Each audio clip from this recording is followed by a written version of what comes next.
year pa lang. Pwede ka na, kaso lalabas ka lang. Yung mga kumuha ng plan,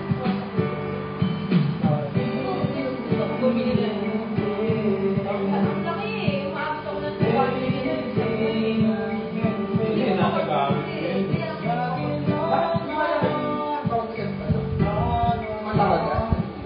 Dahil kasi yung commercial ka ba?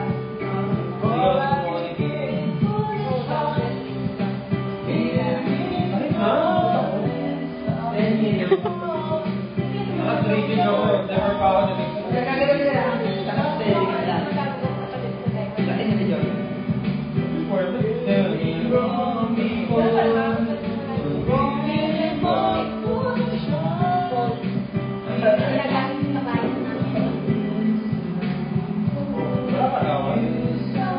Hindi na gamit yung personal mo. Hindi kailangan. Hindi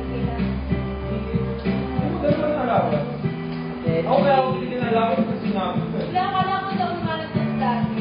Pero ako nagpapagawa nito, hindi naman ako umalat. Nasa-intend ka ba? Wala ko ba yung may-isip? Yun?